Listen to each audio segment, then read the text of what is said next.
മുഖ്യമന്ത്രിയും കൈവിട്ടതോടെയാണ് ഇ.പി. ജയരാജന് കനത്ത തിരിച്ചടിയുണ്ടായത് എന്നുള്ളത് നമുക്കിപ്പോൾ വ്യക്തമായിട്ടുണ്ട്. ഇ.പി. ജയരാജനെതിരായ നടപടിക്ക് മുൻകൈയെടുത്തത് മുഖ്യമന്ത്രി പിണറായി വിജയനാണ് എന്നുള്ളതാണ് ഇപ്പോൾ പുറത്തുവരുന്ന വിവരം. സംസ്ഥാന സെക്രട്ടറിക്ക് നിർദ്ദേശം നൽകിയത് പിണറായി വിജയനാണ്. സംസ്ഥാന സെക്രട്ടേറിയറ്റിൽ നടപടി തീരുമാനം സെക്രട്ടറി പറയട്ടെ എന്നാണ് മുഖ്യമന്ത്രി നിർദ്ദേശിച്ചത്. ഇ.പിക്കും മുഖ്യമന്ത്രിക്കും തമ്മിലുള്ള ഭിന്നത തുടങ്ങിയത് ഒന്നാം പിണറായി സർക്കാരിന്റെ കാലത്താണ്. അതെങ്ങനെയാണ് വളർന്നിത്ര വലുതായത്? അതാണ് നമുക്ക് അടുത്ത ഘട്ടത്തിൽ പരിശോധിക്കേണ്ടത്. ആർ ശ്രീജിത്ത് നമുക്കൊപ്പം വീണ്ടും എത്തുന്നു. Welcome back R Sreejith.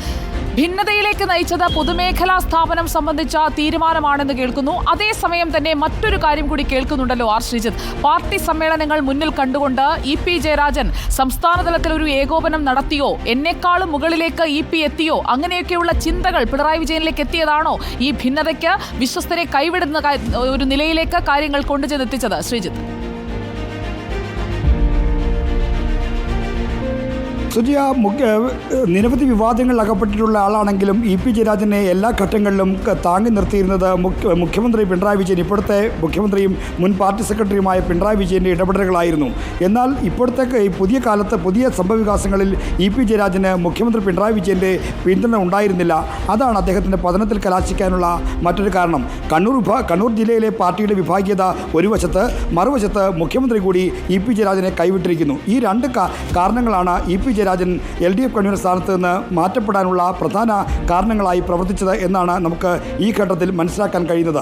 CPM സംസ്ഥാന സെക്രട്ടേറിയറ്റാണ് ഇ.പി. ജയരാജനെ LDF കൺവീനർ സ്ഥാനത്ത് നിന്ന് മാറ്റാനുള്ള നിർണായകമായ തീരുമാനമെടുത്തത്. അതിനു മുമ്പ് CPMൻ്റെ കേരളത്തിൽ നിന്നുള്ള പോളിറ്റ് ബ്യൂറോ അംഗങ്ങളുടെ പ്രത്യേക യോഗം ചേർന്നിരുന്നു. ഈ യോഗത്തിൽ മുഖ്യമന്ത്രി തന്നെ ഇ.പിക്കെതിരെ നടപടി വേണമെന്ന നിലപാടെടുത്തു. ആ നിലപാട് എല്ലാവരും അംഗീകരിച്ചു.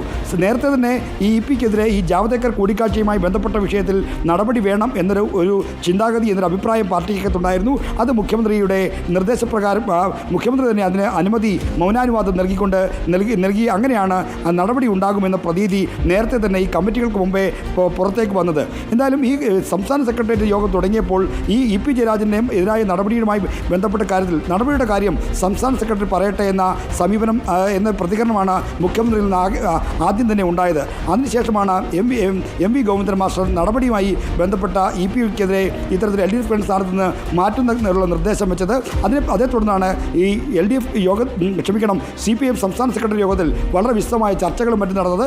ഇ.പി. ആ തീരുമാനത്തോട് കലഹിച്ചു. അങ്ങനെയാണെങ്കിൽ താൻ എല്ലാ പദവികളും ഒഴിയും, താൻ ഇക്കാര്യത്തിൽ ഇത്തരമൊരു സമീപനം ശരിയല്ല എന്ന തരത്തിലുള്ള വിമർശനങ്ങൾ ഇ.പി. അവിടെ ഉന്നയിക്കുകയും ചെയ്തു. എന്നാൽ മുഖ്യമന്ത്രി കൈവിട്ടതാണ് യഥാർത്ഥത്തിൽ ഇ.പിക്കുള്ള കാരണമായി മാറിയത് എന്നതാണ് നമുക്കറിയേണ്ടത്. സാധാരണഗതിയിൽ വിവാദങ്ങൾ ഉണ്ടാകുമ്പോൾ ഒരു ചെറിയ അകൽച്ചയുടെ മുഖ്യമന്ത്രി പിണറായി വിജയൻ, അതിനുശേഷം വീണ്ടും അദ്ദേഹത്തിന് അടുത്തേക്ക് എത്താൻ ഇ.പിക്ക് കഴിയുന്നുണ്ടായിരുന്നു. പക്ഷേ ഇവിടെ പൂർണ്ണമായും ഇരുവരും അടിച്ചു പിരിഞ്ഞു എന്നുള്ള നിലയിൽ തന്നെയാണോ? കാരണം കണ്ണൂരിലെ പാർട്ടിയിൽ മുഖ്യമന്ത്രി പിണറായി വിജയന് പഴയ സ്വാധീനമില്ല എന്നുള്ളതിൻ്റെ ഏറ്റവും ഒടുവിലത്തെ ഉദാഹരണമാണ് അദ്ദേഹത്തിൻ്റെ മണ്ഡലത്തിൽ, അദ്ദേഹത്തിൻ്റെ സ്വന്തം തട്ടകത്തിൽ തന്നെ അവിടെ ഉണ്ടായ വോട്ട് വർധന, കെ സുധാകരൻ്റെ വലിയ ലീഡൊക്കെ നമ്മൾ കണ്ടതാണ്.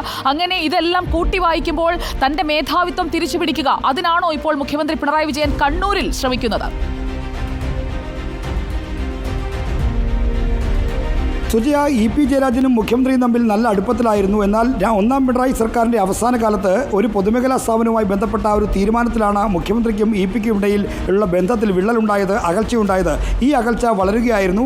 എന്നാൽ ഇപ്പോൾ സുജയ് സൂചിപ്പിച്ച കാര്യവും വളരെ പ്രസക്തമാണ്. കണ്ണൂർ ജില്ലയിലെ പാർട്ടിയിൽ വിഭാഗീയമായ ചേരിതിരിവുകൾ രൂപപ്പെട്ടതോടെ കണ്ണൂരിലെ ഏറ്റവും പ്രധാനപ്പെട്ട ജനകീയ നേതാവായി പി. ജയരാജൻ മാറി. അദ്ദേഹത്തിനാണ് പാർട്ടി അണികളുടെയും പാർട്ടിയുടെ പ്രാദേശിക ഘടകങ്ങളുടെയും വലിയ പിന്തുണയുള്ളത്.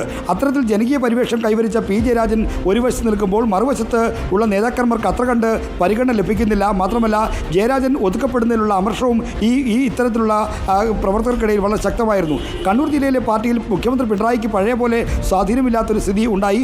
എന്നാൽ ഈ സംസ്ഥാന സമ്മേളനത്തിനോട് അനുബന്ധിച്ച് ഇ.പി. ജയരാജൻ സംസ്ഥാന തലത്തിൽ തന്നെ പാർട്ടിക്കകത്ത് ഒരു ഏകോപനത്തിന് ശ്രമിക്കുന്നുണ്ടോ എന്നൊരു സംശയം മുഖ്യമന്ത്രി അടക്കമുള്ള പാർട്ടി നേതൃത്വത്തിനുണ്ടായി.